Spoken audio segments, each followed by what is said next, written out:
નમસ્કાર, સમાચાર સાથે હું છું હિના। અત્યાર સુધી કયા મહત્વના સમાચાર પ્રાપ્ત થઈ રહ્યા છે તે વિશે વાત કરવી છે। બુલેટિનમાં સૌથી પહેલા વાત કરવી છે અમરેલીથી મળી રહેલા સમાચારની કે જ્યાં એક મહિલા પોલીસ કર્મચારીએ ખાકીમાં રીલ્સ બનાવી હોવાના અહેવાલ પ્રાપ્ત થઈ રહ્યા છે। જી હા, મહિલા પોલીસ કર્મીએ વર્દી પહેરીને રીલ્સ બનાવી ચાલુ ફરજ દરમિયાન રીલ્સ બનાવી હોવાનો આક્ષેપ થયો છે।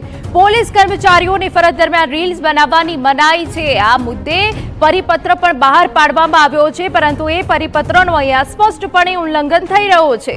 મહિલા પોલીસ કર્મીએ નિયમોનું ઉલ્લંઘન કર્યાની ફરિયાદ, વિડીયો વાયરલ થતા મહિલા પોલીસ કર્મી સામે હવે સવાલ ઉભા થયા છે।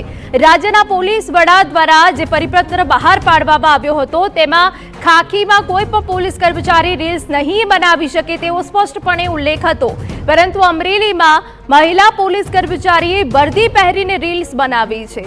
સંવાદદાતા જયદેવ કાઠી વધુ વિગત આપી રહ્યા છે। જયદેવ, પરિપત્રનું અહીંયા સ્પષ્ટપણે ઉલ્લંઘન છે।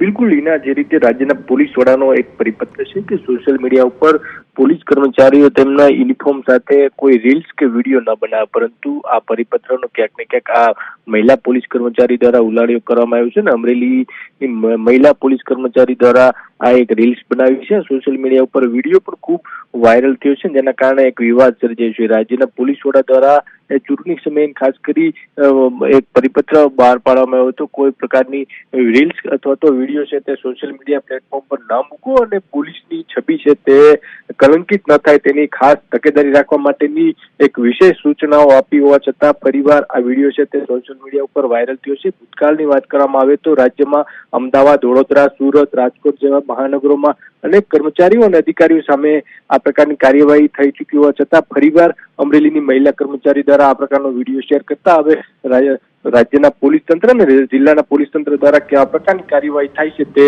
જોવું રહ્યું। હિના, બિલકુલ જયદેવ, આભાર। તો જે રીતે આ મહિલા પોલીસ કર્મચારીએ ખાખીમાં રીલ્સ તો બનાવી છે, પરંતુ વિગતો એવી છે કે ચાલુ ફરજ દરમિયાન રીલ્સ બનાવી હોવાનો આક્ષેપ થયો છે।